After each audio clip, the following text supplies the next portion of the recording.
Hey, what's going on, guys? Tom Lloyd Jr. here with Top 5 Tackle Tips. Let's talk to Mr. Rick Fishback. We are in the Fishback garage at the Fishback farm. Yeah, Thanks for being here. Yeah. Oh, thanks for having me, man. It's pretty cool. You and Chad started this up here on the last week on talking about your top 5 baits, and I think you got something here. I love to talk fishing. I love to talk fall fishing, and I think I got some good hitters here. Some juicy stuff. All right. Well, we're going to talk about what the top 5 baits are for late fall, early winter, and just kind of broaden some horizons. This isn't about all the sponsors and all that stuff. It's really just about baits and specific tactics that are really just going to help you guys catch more fish. I have a huge, awesome, great circle of friends that I hang around with, and Rick's one of those, and he has a ton of knowledge here in the local area, Ozarks and beyond, really. So we're going to talk about 5 baits that are really going to help you guys catch some more fish. So I don't know what you want to start with. I see a pile of stuff here, so let's jump in. I guess let's start with a bait that you want to throw earlier in the day. Well, I believe earlier in the day, fish are more active. If they're more active, I want to cover more water. Yeah. I think in the fall, we're talking about transition, and that may be either bait or fish, usually both. Fish are following the bait. So I want to cover water. Most guys know I'm a deep guy. That's what everybody says. Yeah, right? For the most part, I like to stay out deep. I like to hunt them down, chase them. I like to find offshore cover and beat around on it. But man, my number one, I don't want to say number one, but number one go-to first thing in the morning, early in the day, man, I'm going to go to a deep diving crankbait. This is a Berkeley dredger. It runs about 20 foot.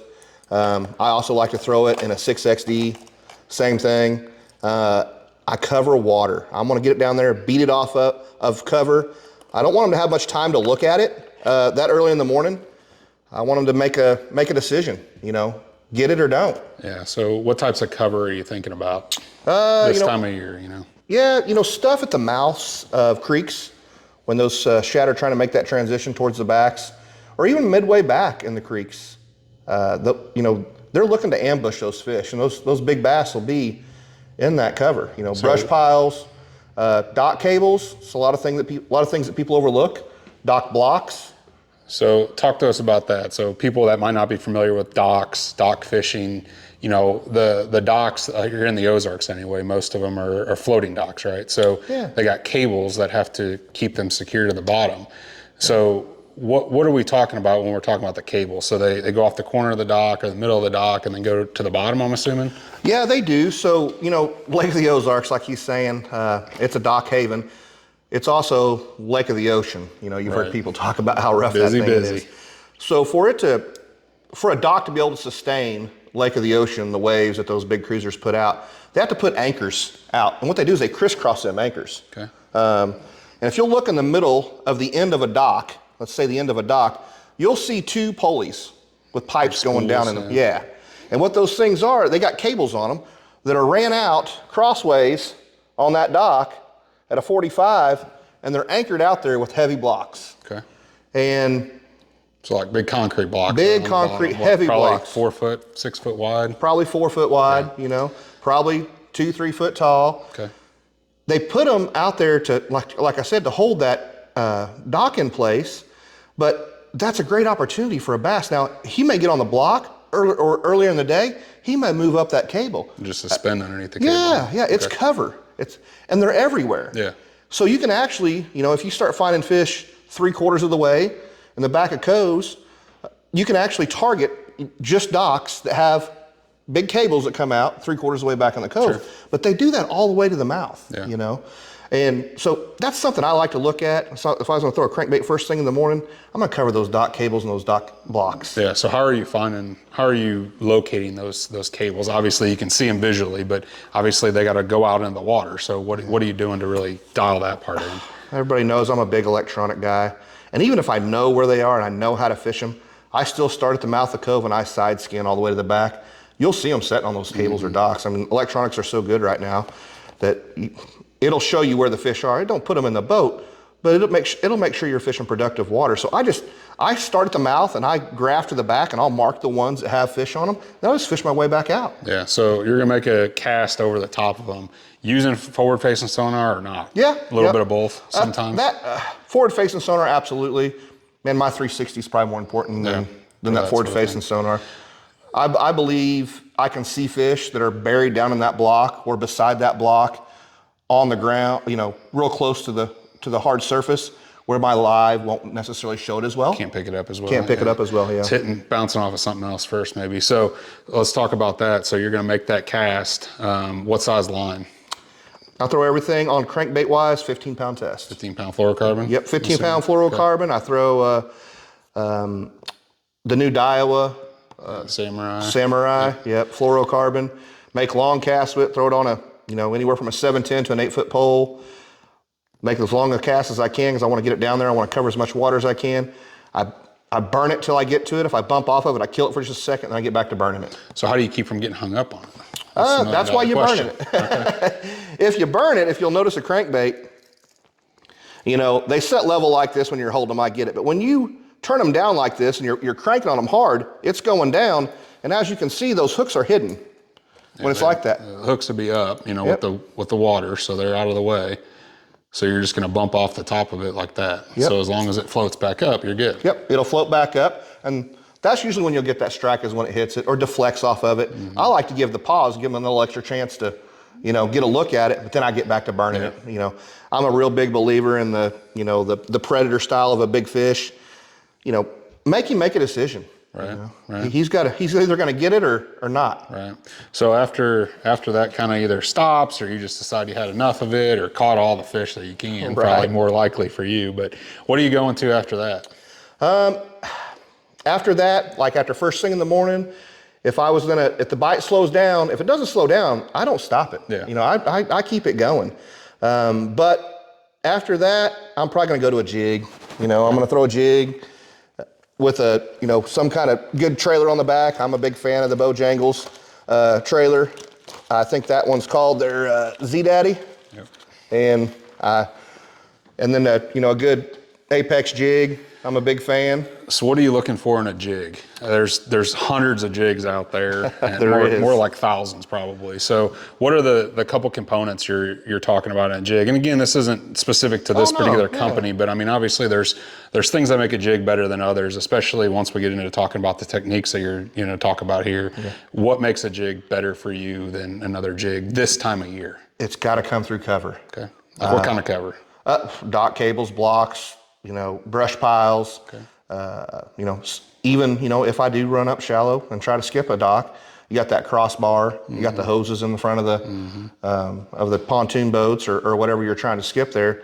It's got to have a good opportunity to come through cover. And there's a couple key components in that. In any jig, number one's got to have a good weed guard. Yeah. Not too stiff, not too light. Not too stiff, not too light. Well, you can get one too stiff. Don't think you can. That's right. And but I'd rather have it too stiff because I can just cut them out. That's right. You can cut a couple bristles out. You can cut them out. And I don't want to say a jig's bad if it's too light in the weed guard. There's some tricks you can do. Yeah. To stiffen up that weed guard. What? Cut it down? You could cut it down one way. Another way you can do it, and what he means by cut it down, if you shorten this weed guard, that makes it more stiffer. Right. Yeah. But another thing, a little trick you can do, take a little piece of heat shrink tube, slide it over this, make it about halfway, and cut it off and shrink it down on there. That'll strengthen the base of this up, which in turn will strengthen the end of it. Tackle tip. Yeah, a little tackle tip. That's right. That's right. But that's one key component to making sure that it comes through cover good. Number two, you don't want too small a hook. You don't want too big a hook. So hook size is a big thing. And really the hook size that I'm looking for is that gap. Yeah. It's not necessarily the length of the hook, but that gap. And you want enough gap to be able to get a fish good in the lip, but you don't want too much that the weed guard's gonna overpower it. That's right. And then another one a lot of people overlook, I think, is that line tie. Yeah. A lot of guys don't get that. I think that's the key component maybe of all of it to coming through structure. What do you think? I think so too. I mean, there's a lot of jigs out there, and we don't even have one. And I'd probably be hard pressed to find one that's a different way right now in this boat or this shop, right? So basically, what he's talking about is this one's angled back that way. They call it a 60-degree line tie. Otherwise, it's a 90-degree or horizontal line tie where it's flat this way, and your line goes in from this way as opposed to your line going in from that way. Well, when you bring it up to a piece of cover, what's going to happen if it's on this way, it's just going to roll around and grab that piece of cover, as opposed to if it's this way, the 60-degree one rolls up. It's going to roll it up and hit that weed guard and get right over the top of it. So that is a huge. That's a pretty good explanation. A lot of people don't get that a jig will roll sideways when it hits cover, and that's what hangs you up is when it rolls sideways. That's right, because that weed guard is easier pushed this direction than it is down, right? So easier that way, and you're gonna hang it up, and that's whether it's rocks, cables, brush, whatever the case may be. That's a big deal about a jig. So if you're throwing a jig around cover, make sure it's got that 60-degree line tie, that flat eye. That's a big deal. Yeah. And another thing is the trailer. Early in the fall, I want something that's kicking off the bat. Lots of action. As it gets colder, that's when I start going to a lot less action. Something like I'd be going from this ZDaddy or a pack of chunk early on with some action to go into like a critter crawl trailer later on in the year, or even there's a lot of good ones out there. It's hard to even say. Critter crawl would probably be one of my number ones, or a Guido bug. That Guido bug, more crawl looking. Yeah, more crawl looking. Not as much action. Got pinchers on it, and this guy's got a lot of action when you put it on the back of a bait, whatever style you like there. But just those two with that little flange on the end of it, it's going to move a lot of water. And those fish are more active. They're more active because the water temperature is greater. They're chasing bait more. They're feeding up for the winter. That's right. They're trying to stock up. Kind of like I am right now. Yeah. I know winter's coming. I'm trying to feed up a little bit. That's right. You got to get your full coat on. That's right. So, I don't have that problem normally. I just keep it consistent all year, but I hear you. So on that jig, you're fishing brush, docks, things like that. If you're skipping a jig, I mean, what are you looking for as far as the specific pieces of cover, whether it's a boat dock or whether it's a lay down, overhanging brush, things like that? What's your go-to? I know it differs from lake to lake, but yeah, good question. But honestly, the best answer to that, I don't think there is a specific answer. Okay. I let the fish tell me. All right. Do they want to be at the front end of a dock, the back end of a dock? Same with cover. Do they want to be out in 12 foot of water? They want to be up in 2 foot of water. I try to be very versatile in fishing the day. Yeah. You are definitely good at that. I don't think there's a good answer to, well, I'm just going to fish the backsides of the walkways of a dock. Right. I know some guys that get hung up on that's all they're going to fish is walkways of a dock. And a couple times a year they're going to smack them in the mouth. Yeah. But the other times just like, man, they just weren't on them docks today. Well, you just fish one spot of that dock? They're probably on there somewhere. They're on there somewhere. That's right. Yeah, they're on there somewhere. Same with the log though, Sometimes they'll be plumb up and they're so shallow, when you catch one, you think they'd have ticks on it. Yeah, for sure.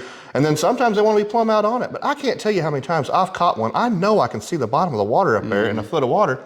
There's not a fish there and throw up there and one get it. It's weird where they come from. Yeah. It's amazing. Amazing. All right, so that's the jig. What are we grabbing next? Either a different time of day, different hour of the day? Early in the fall, two things I'd either go to if later on in the day. I'm going to go to a spoon, a flutter type spoon of some sort, not a big, not that big, heavy slab spoon. A slab spoon, so they call it. But I'm going to throw either an 8-inch or 4.75 flutter spoon. And once again, those fish are migrate, and this is just the perfect imitator of bait. That's right. Perfect imitator of bait. But it falls a little slower. It's a little slower action. Mm-hmm. It's got a lot of flash to it, but you can rip it. You can, a spoon ain't just to be worked one way. Yeah. I can't tell you how many I've caught. I learned this down at Kentucky Lake about 20 years ago when spoons first come out, and they weren't even known in the Ozarks. And I brought it back with me, and it really served me right. Just cranking this thing. Okay. Throw it out there and crank it in like a spinnerbait. Yeah. Next time you're out throwing a spoon, just throw it out there and reel it in. And look at the action. Yeah. Straight reel that thing. It's wild. Yeah, it is wild. I mean, it will not run the same. It darts over like a good square bill crankbait that hunts. Yeah. A spoon will do the same thing. Yeah. Just throw it and reel it in. Right on. Yeah. So before we get too far on that, let's back up to that jig 1 second and talk about the line and rod that you throw that on. Well, north of I-44, Missouri. I know that's kind of, maybe not everybody knows where that is in Missouri, but we have a very big difference in lakes here in southwest Missouri. For sure. You go south I-44, you're down there in Table Rock, you're down there in Bull Shoals. Yeah. Those fish want small line. Yeah. They want a smaller size bait for the most part. I don't want to say always, but you know, they can, I mean, the water ain't nothing to be, I mean, how clear have you seen it down there? Yeah, 20. Right, 20 foot. Yeah.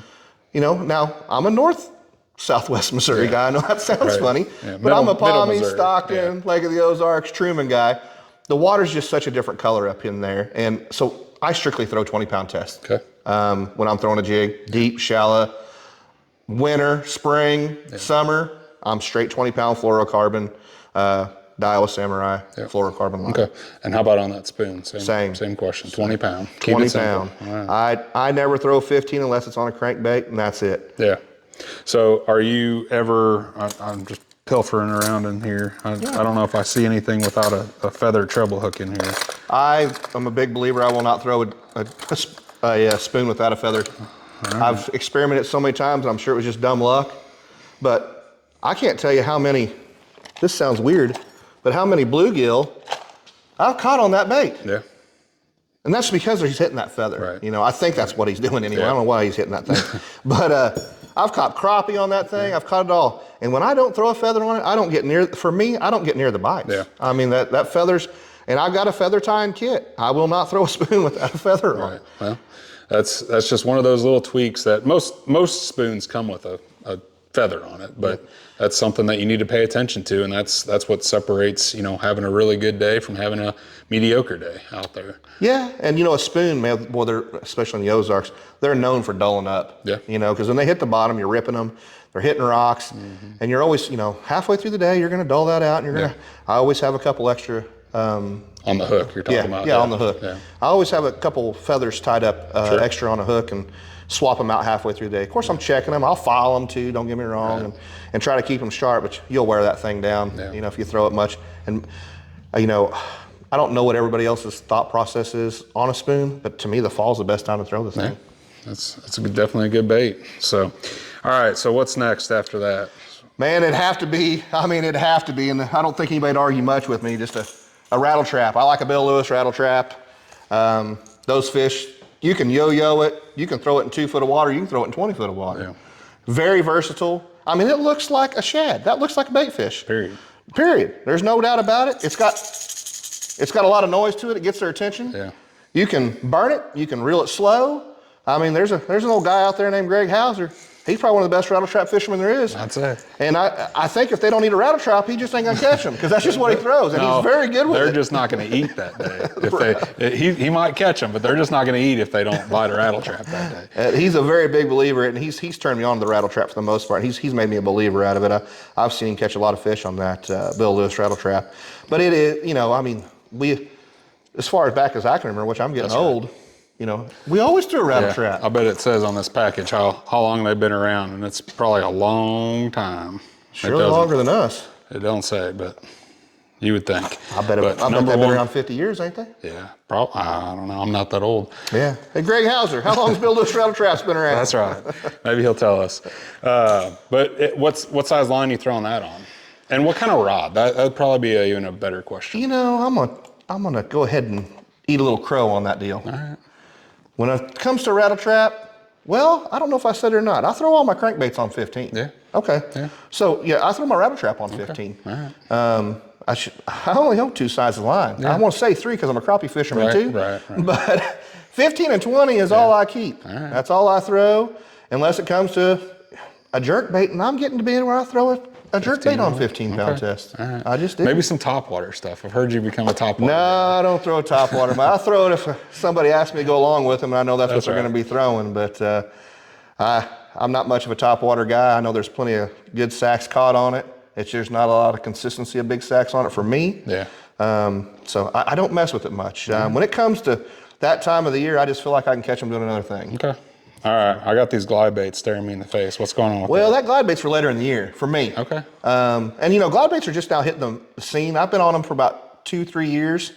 And we're all learning different times of the year to throw it, and everybody's got their specialty with it. To me, the best time to throw it is when that water touches 50 degrees, 59, 58 degrees, and then it's good plumb down the mid 40s. Yeah. That's when I throw it, and there's a lot of different brands out there, a lot of different flavors out there. I'm a big Hyper Shad guy. Yeah. I think that's Swimbait Garage makes that thing. Yeah.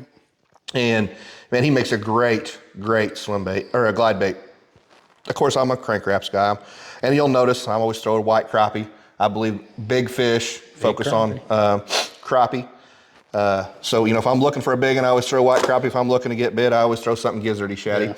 How many fish under 3 pounds have you caught on that bait? Not near as many as I caught over on it. Okay, that's fair. But I'm a big fisherman. I'll throw it all day in areas that that most guys won't throw it. Well, Chad and I were talking about it the other day, and I catch a ton of little fish on that thing, and it just blows my mind. Maybe I'm working it too slow. I don't know. I don't know. Don't know the answer, but it's just wild. I hear everybody talk about it. I don't get a lot of bites on the dang thing. Yeah. I don't, and I don't throw it all day. I mean, if one of us is always throwing it for on team situation, because it's going to catch the biggest fish of the day. But that guy might only catch 2 fish a day, in my experience. But what's the right 2? Yeah. What are you targeting in that time? I guess. So let's talk maybe late November. It'd probably be about the time that water temperature gets right. Yeah, those fish are starting to transition out of the backs. Mm-hmm. They're starting to move to steep banks. They're starting to move. They're starting to think about, hey, I want to start getting to my wintertime haunt.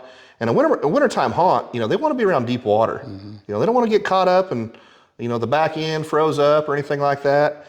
Where there ain't no shad or anything, no food. They don't want to travel far. So they start hanging in them 45-degree banks. A lot of times, halfway back in the creek, they'll have that what we like to call the last deep water. Mm-hmm. And last deep water usually means, where it quits gradually going. It starts tapering pretty fast. And that's the kind of key areas that I focus that on. But I do throw it right on the bank. Yeah. But I work it all the way back to the boat. A lot of guys just want to work at the first, 10 foot off the bank and reel it in and go. I work it all the way boat, and I catch, for some reason, most of the time, I catch most of my fish halfway back to the boat. Tell me why. Why do you think that is? I think because I work it so slow. I'm not working it fast enough. And those fish that are more sluggish, those bigger fish that don't want to chase as hard, I think it just gives them more time to get to it. Okay. You don't think it has anything to do with the boat? Well, it could be, it could be because the boat's wrapped with shad all over the side of it. Got some shad on it. No, we're just talking about that too, and it's one of those things, obviously bass target bait and they try to push them up against something. So in my mind, I was always thinking that once it gets closer to that boat, maybe that fish is trying to get it and push it up against that boat. Oh man, I never thought of that. That's a pretty good theory. You think about when they're up against docks or big rock or whatnot, they're trying to pin them. Yeah. So corral I don't know. Make sure you throw that and make sure you work it all the way back to the boat, I think is basically the message there. It is for the reason, But cool. Well, if you were just going out with one bait of your 5 choices, which one are you grabbing? Man. You can only have one. If I could only have one, I'm throwing a jig. All right. You can't go wrong with a jig in the fall. I mean, any time of that situation, whether it's November, December, October, if I had to just throw it, if feeding the family depended on it, that's right. And we're either going to eat or not eat, we're going to eat on a jig. Yeah, for sure. I think it's just one of those baits that you can do so much with it. It looks like so many different things. It looks like a crawdad. You can make it look like a bluegill. You can make it look like a bait fish, whatever the case is, whether you're dragging it, hopping it, swimming it. Yeah, that's a big deal too, stroking it. So a lot of different applications there. So I know we got a lot of folks on here watching that fish a lot of lakes and whatnot, but I know we got some that fish smaller bodies of water, whether it's a pond, a river, a stream, kayak fishing, whatever the case is. What's your one go-to bait for that situation, farm, pond, any time of year? But when I was a younger man, I was a 2-time world champion pond fisher. Yeah. They had a lot of tournaments back then. Oh yeah, just pond tournaments. They went away now. They don't have any more. You won them all. I won all of them. Ran everybody off. No, I think it'd be hard to argue. Yeah. Hard to argue a small jerk bait. Okay. In a pond. All right. 2 reasons. All right. I can work it fast. I can work it slow. Yeah. The one thing I would say is I would not want it sinking. Yeah. I'd want to be a floater. Yeah. I could work it on top. I could work, I could throw it out deep. I could work it parallel in the bank. There's just so many different options with a small profile jerkbait. Again, in looks a pond. like a bunch of different things, right? There's just so many different options with it. And it's bite size. Yeah. You know? For sure. And not only that, but I mean, I was raised, we all started fishing ponds, I'm sure. Everybody watching this, started off fishing a pond or a creek of some sort. And then we're just looking to get the line bent. Yeah. We don't care if it's a bass or a bluegill or a crappie. Yeah. And that right there is going to catch every one of them. Yep. It don't matter if it's a smallmouth in a creek or it's a big old red ear in a pond. Yeah. They all going to eat that small. What's your favorite time of year to go creek fishing? I know you ain't got much time to do it no more, but. Nah, like I said, I was raised up on it, and I'd love to get back to the roots of it. I don't know how many people do it anymore, but I'm a big wade fisherman. Yeah. June, July. Yeah. Getting in a creek, putting in at one low water bridge and parking another truck at the other. Yeah. Fishing in between. Just going down through there, throwing a small jerkbait. Yeah. Yeah. That's the deal, huh? That's the deal. That's the only way to do it. Now, man, like I said, I'm getting older. I got to wear my tennis shoes now. I used to do it barefooted, but it's hard on the old bottoms of the feet now. No doubt. Well, cool. Well, thanks for sharing all that with us. We'll probably get you back on here come winter time. I know that's a big hot time for you with that little thing you got in your hand and some other bigger ones too. So we'll definitely get you back on here and talk a little bit more about that. But in the meantime, thanks for watching. If you guys got any questions, tips, other thoughts you want to see, other guys you want to see on here, we got a big old cast of characters coming through here that we're going to have on here. But really the idea of this is just to give you some ideas of what's working right now. We're all tournament fishermen. We're fishing, several tournaments between now and, forever, I guess. I shouldn't even say the end of the year, because that's not true anyway. We fish all year long. But just giving you guys some things to think about, some other tactics to learn about if you don't know about some of these, or how you're doing it. Maybe you're going out and throwing a glide bait, but you haven't had any success on it. Try some of those other things. Maybe you're not throwing it and reeling it all the way back to the boat, or maybe you're not throwing a spoon this time of year. Just different things from different guys around the region, around the country. We'll have a bunch of different guys on here. So stay tuned for some more. Definitely feel free to share this out to anybody that likes to fish. Whether it's lakes, ponds, tournaments or not. We'd love to help them catch more fish. Just trying to bring the knowledge from the guys that have it to the guys that need it like me. So take it easy, everybody. Thanks for watching, and we'll see you guys later.